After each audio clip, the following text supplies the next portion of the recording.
Greetings, this is Harid Ram speaking. This project was prepared by 5 members: Ahmad Arif bin Dandan, Muhammad Harid Ram bin Abdullah, Nurul Aina Syafiqah binti Azman, Arisha Anis Sofia binti Muhammad Adnan, Rosmi Aida binti Rosli. In this video, my members and I interview one of the registered town planners in Malaysia. The TPR that we choose to interview was Datuk TPR Effendi bin Ahmad. He is the Director of the Development Planning Department in Majlis Bandaraya Johor Bahru. Assalamualaikum dan selamat pagi. Datuk Effendi bin Ahmad, Pengarah Jabatan Perancang Pembangunan MBJP. So, kami daripada UiTM Puncak Alam, student bagi kos perancang bandar dan wilayah. Tujuan kami interview Datuk hari ini adalah berkaitan dengan kami punya tugasan bagi subjek professional practice, iaitu berkaitan dengan OAC ataupun One Stop Center ataupun unit pusat setempat bagi kawalan perancangan untuk pembangunan. So, kami akan ajukan beberapa soalan kepada Datuk berkaitan dengan OAC dan juga berkaitan dengan kebenaran merancang atau KM. So, kami harap Datuk dapat memberi kerjasama untuk jawab beberapa soalan yang kami akan ajukan. So, soalan pertama akan diajukan oleh Encik Nurul Aina Syafiqah. Silakan. Okay. Bolehkah Datuk Effendi terangkan objektif serta fungsi OAC dalam mengawal aktiviti pembangunan dan adakah Jabatan Perancang Pembangunan Badan mengurus selia OAC itu sendiri? Rasanya elok sebelum saya pergi ke menjawab pada persoalan tu, kita bincangkan terlebih dahulu tentang sejarah penubuhan OAC. Sebab kalau saya terus pergi kepada objektif, kita tak akan dapat lihat perkaitannya dan relevannya OAC itu berada di PBT. OAC ni rata-rata PBT di seluruh Malaysia melaksanakan atau mewujudkan kaunter OAC ni sekitar tahun 2007. Bermakna sebelum tahun 2007 tu OAC ni tak ada. Jadi apa berlaku pada masa itu? Persoalannya adakah pada masa itu proses kemajuan merancang, pelan bangunan dan semua pelan-pelan yang berkaitan yang diproses di OAC ini tidak wujud pada tahun-tahun sebelum 2007? Jawapannya masa itu proses pun ada seperti sekarang. Tetapi soalannya disebabkan PBT di Malaysia ni banyak, jadi amalan untuk menguruskan fail-fail permohonan juga pelbagai mengikut corak pentadbiran di PBT masing-masing. Kita maklum ada PBT yang kecil, ada yang mempunyai pegawai perancang, ada yang cuma mempunyai pembantu teknik, perancang, atau ada juga PBT yang mempunyai technician saja dan ada tak ada langsung. Profession perancang bandar dalam sebuah PBT. Jadi amalan tu pelbagai dan berbeza. Tak ada satu standard. Jadi pada tahun sekitar 2005 kalau tak silap saya, menjadi topik yang penting di peringkat nasional untuk menyeragamkan permohonan-permohonan di PBT ini supaya dapat menambah baik delivery system dalam proses permohonan. Itu dia punya titik tolak di situ. Jadi apa yang berlaku sebelum 2007, antara masalah yang wujud adalah tak ada check and balance. Maksudnya satu applicant membuat permohonan kepada PBT, file tu diproses, mungkin ada yang mengikut masa yang sepatutnya, ada juga yang terlajak masanya, ada yang bertahun-tahun tidak diproses sebab tak ada pihak yang membuat check and balance tadi. Jadi salah satu ni saya dah mula pergi kepada objektif. Salah satu fungsi penting OAC itu adalah melihat bahawa permohonan yang didaftarkan dengan lengkap diproses dalam tempoh yang sepatutnya mengikut klien charter ataupun piagam yang ditetapkan. Jadi ada pihak yang menguruskan dari segi timekeeper untuk sesuatu delivery system tu dapat dibuat dalam tempoh yang sepatutnya. Jadi itu dah masuk objektif utama. Objektif utama adalah untuk memastikan semua permohonan diproses mengikut tempoh yang sepatutnya. Dan sebelum tahun 2007 tu proses berlaku, tetapi check and balance tak berlaku. Mungkin agaknya ada permohonan-permohonan yang lewat diproses ataupun yang menghadapi birokrasi lah, perang kata birokrasi dalam permohonan. Jadi Jadi bila penubuhan OAC pada sekitar tahun 2007 tu, wujudlah OAC di semua PBT-PBT. Dan yang ini juga ada satu situasi yang berbeza mengikut PBT-PBT yang berlainan.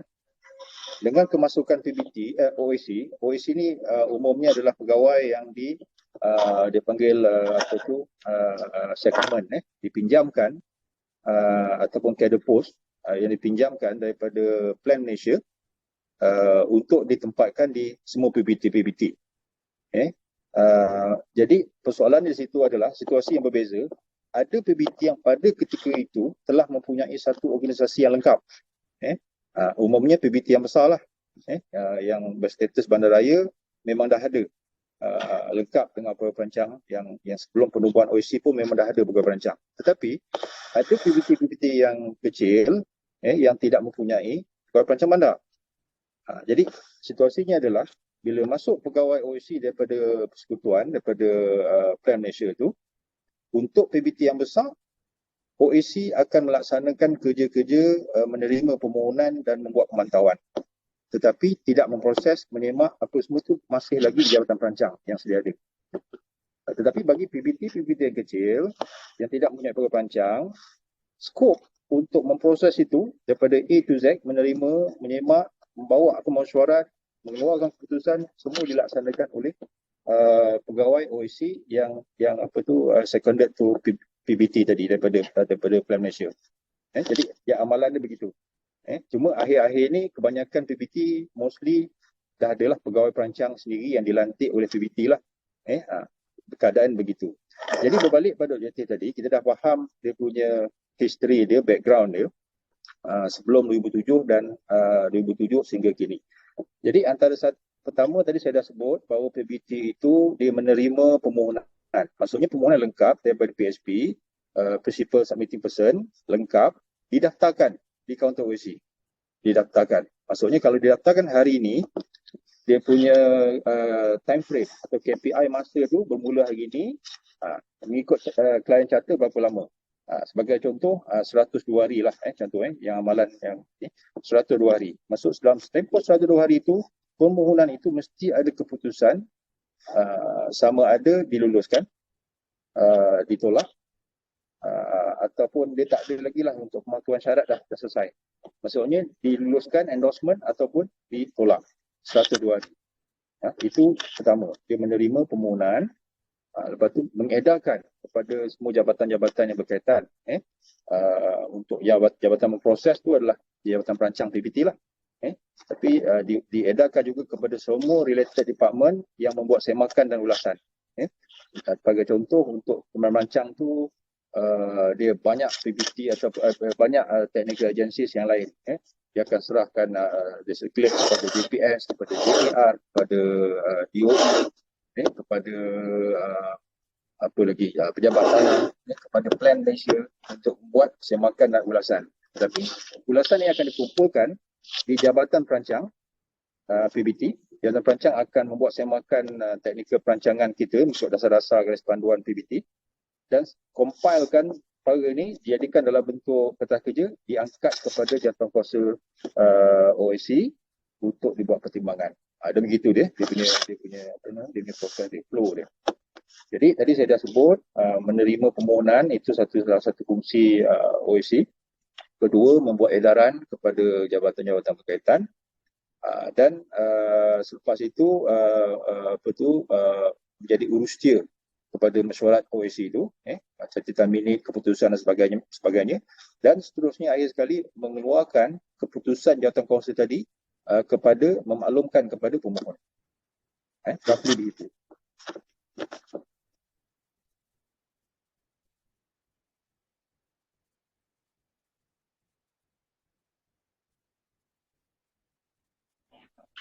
Okey.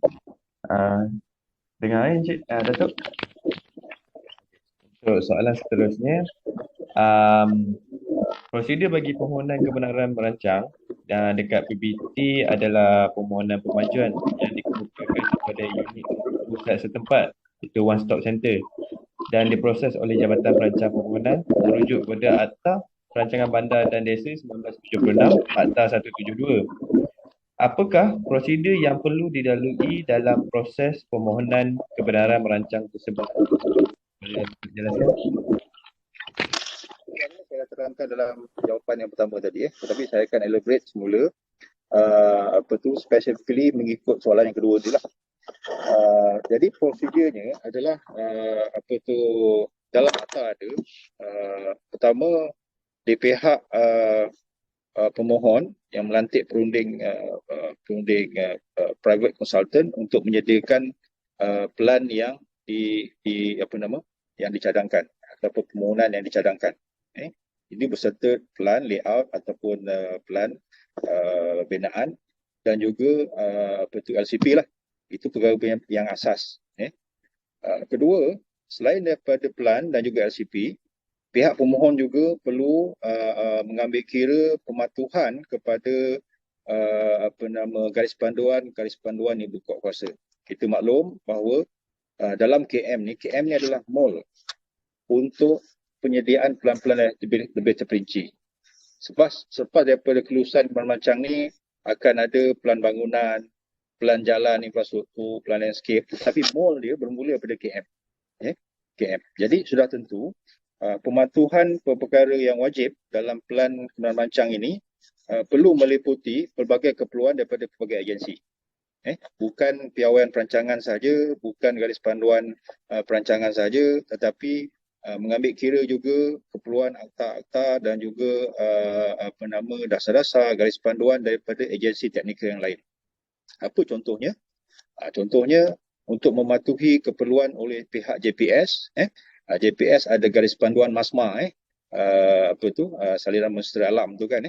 Jadi dia perlu dalam layout yang dikemukakan, plan yang dikemukakan, LCP yang disediakan perlu mengambil kira garis panduan MASMA contohnya. Begitu juga ada keperluan daripada DOE alam sekitar mematuhi akta kualiti alam sekeliling. Perkara-perkara itu juga perlu diambil kira oleh pihak perunding dalam menyediakan plan susunan itu juga LCP yang disediakan. Ini perkara basic. Jadi kesemua perkara tadi ni, dokumen ni, plan dan juga LCP yang telah disediakan tadi dikemukakan kepada dibuat submission kepada kaunter OIC. OIC akan mendaftarkan dan selepas didaftarkan edaran akan dibuat kepada semua jabatan teknikal yang berkaitan. Okey. Dalam peringkat ini perlu ada consultation antara pihak perunding dengan agensi yang terlibat untuk mematuhi perkara yang diperlukan. Ini kita kena tengok sekiranya realitinya. Memang secara idealnya adalah sebelum submission tu semua perkara telah dipatuhi. Tetapi secara praktisnya ada perkara, ada sebab-sebab yang tertentu, ada perkara yang perlu dibincangkan lebih jauh, lebih halus, lebih terperinci. Sebagai contoh, dalam situasi yang mana susun atur yang disediakan itu mempunyai constraint atau limitation tapak. Sebagai contoh, sepatutnya saya ambil contoh dasar perumahan di negeri Johor ni, kalau kurang 3 ekar dia tak perlu menyediakan provision of low cost. Kurang 3 ekar. Tapi bagaimana kalau tapak tu 2.01 ekar sebagai contoh kan? Dia takkan nak menyediakan setengah buah rumah low cost kan? Jadi benda-benda ni dia bertentangan dengan dasar agensi berkaitan, tetapi perlu dibincangkan semula supaya ianya dipatuhi sebelum perkara ni, plan ini boleh diangkat kepada jawatankuasa OIC. Saya ambil contoh. Begitu juga ada perkara yang melibatkan sebagai contoh MASMA sebagai contoh. MASMA menetapkan supaya saliran yang masuk dalam tu bukan dalam bentuk concrete drain tapi earth drain contohnya. Tetapi dalam situasi yang dihadapi oleh pemohon, mungkin sungai atau longkang yang sedia ada di atas tapak tu dah memang concrete drain sebelum pembangunan dibuat. Jadi consultation ni perlu dibuat. Jadi kita nampak tadi satu pematuhan sebelum membuat permohonan tu, dokumen dan pelan-pelan tu mengambil kira semua dasar-dasar dan garis panduan semua agensi. Kedua, bila dah disubmit, dibuat serahan, ada perkara yang perlukan pre-consultation sebelum dibawa ke mesyuarat. Dan seterusnya perkara ini, jadi okey, saya nak beritahu juga di dalam kaedah perancangan melalui Akta 172 itu sendiri ada menyediakan kaedah-kaedah. Akta kaedah. Kaedah adalah perkara terperinci yang perlu dipatuhi inline dengan Akta. Jadi dalam kaedah kawalan perancangan AMN Negeri Johor, dia ada satu dipanggil borang permohonan tu dipanggil apa nama borang tu borang A tak silap saya. Kemudian bila dia dah terima permohonan tu, pihak PBT Jabatan Perancang melalui Jabatan Perancang Pembangunan perlu menyediakan satu list pematuhan perkara yang dah tu tak ada masalah lah, dah dipatuhi, yang belum dipatuhi.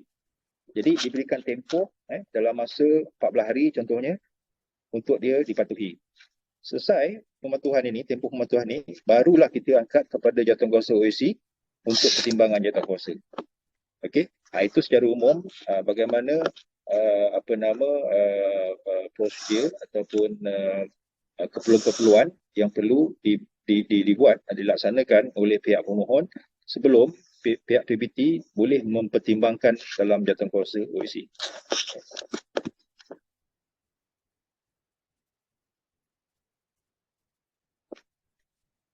Okey, terima kasih Datuk untuk penjelasan.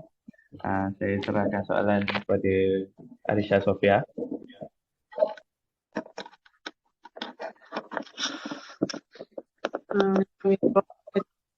Untuk yang soalan seterusnya, tanya di Johor Bahru, adakah timbul beberapa permohonan kebenaran merancang melibatkan proses yang dilalui? Boleh ulang soalan, putus-putus.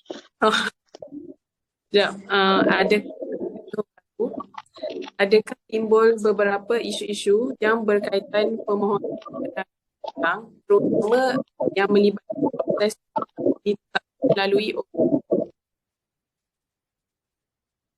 Ada putus-putus, tapi mungkin saya boleh faham soalan tu. Apa sebarang isu yang berkaitan dalam prosedur permohonan. Okey. Isu yang spesifik tak ada, tapi isu in general. Dan perkara ini juga telah di peringkat MPJB pun memang kita selalu membincangkan untuk dievaluasi supaya ada solution, jalan keluar untuk penyelesaian. Perkara yang telah didokumenkan dalam prosedur, proses, perkara ini rata-rata semua tak ada yang tak dapat melaksanakannya lah, sama ada pihak PBT atau pihak pemohon. Sebab itu satu ketetapan.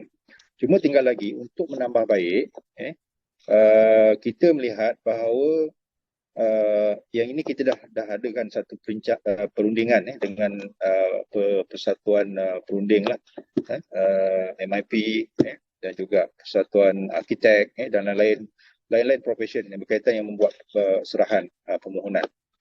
Isu dia, ini in general, bukan isu besar, tapi untuk penambahbaikan, adalah keselarasan pihak profesional di pihak private supaya dapat inline dengan hasrat di pihak government lah. Sebab di government ni kita adalah yang memperjuangkan ataupun yang untuk memastikan kepentingan awam itu terjaga.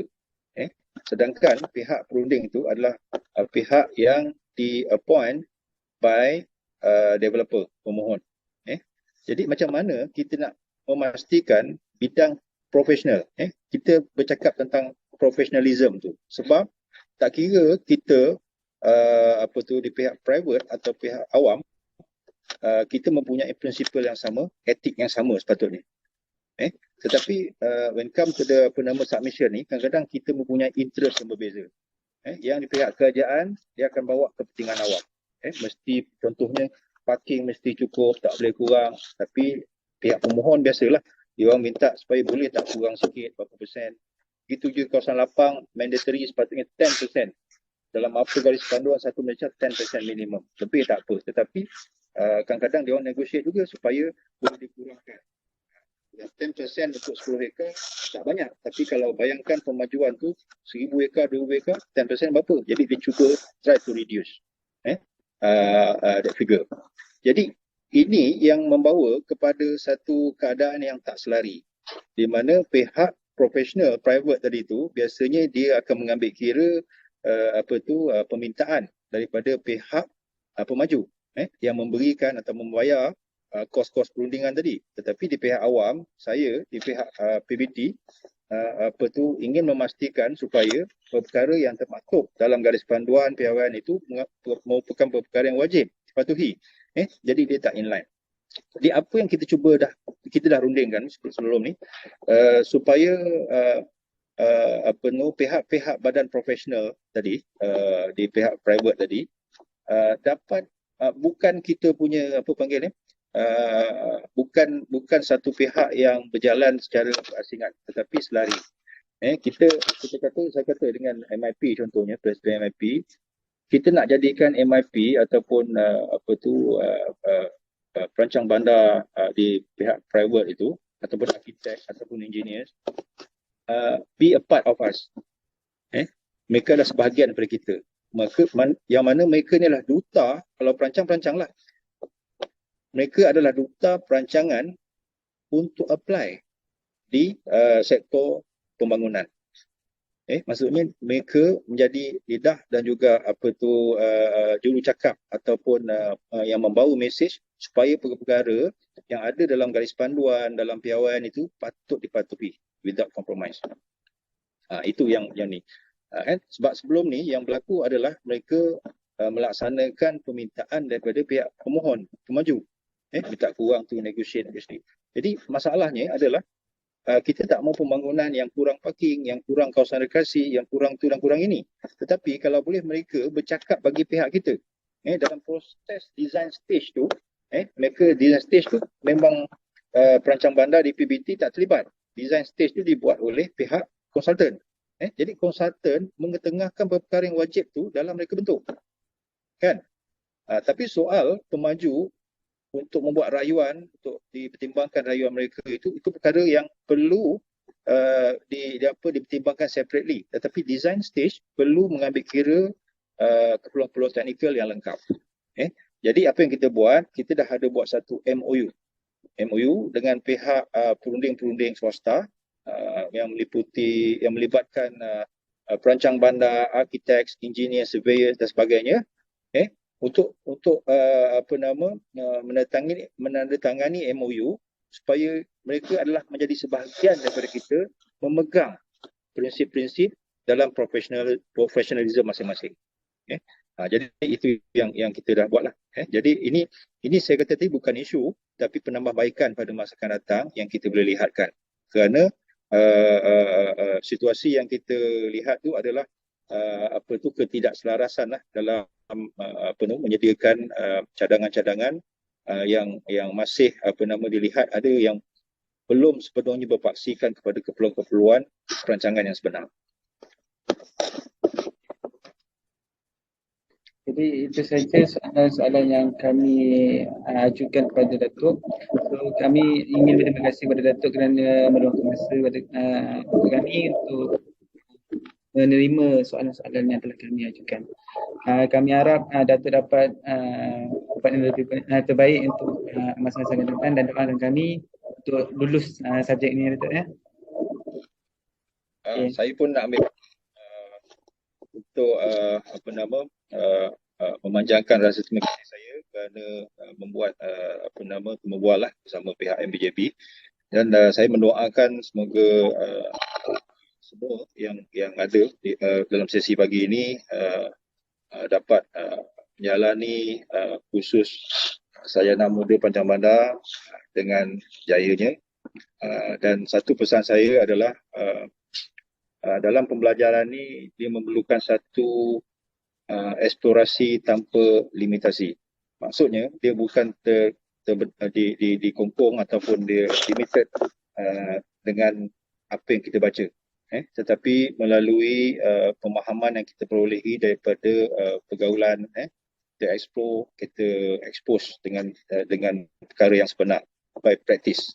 Cuma apa yang melalui pengalaman saya sendiri, bila kita terkongkong dengan bilik kuliah dan juga buku-buku, nanti bila kita keluar, kita nampak ada sebahagian yang kita tertinggal. Kerana kita cuma bergantung, rely on satu rujukan saja. Sedangkan pembelajaran tak begitu. Pembelajaran tu perlukan eksplorasi yang luas, kerana bidang perancangan ni dia social and science. Maksudnya apa yang tentang kehidupan manusia ni perlu diambil kira dalam kita punya perancangan. Jadi kalau bidang-bidang lain memang mungkin spesifik. Jadi bila spesifik ni mudah kita cari buku rujukannya. Tetapi perkara yang satu yang broad, dia tak ada rujukan khusus, tetapi memerlukan experience yang selain daripada learning process melalui bilik kuliah, dia memerlukan satu pendedahan kepada dunia yang sebenar. Dunia yang sebenar. Jadi dengan itu, terima kasih sekali lagi. Assalamualaikum warahmatullahi wabarakatuh. Datuk, nak ambil gambar boleh Datuk? Hadiram boleh tunang gambar Hadiram? Oh, Rasmaida.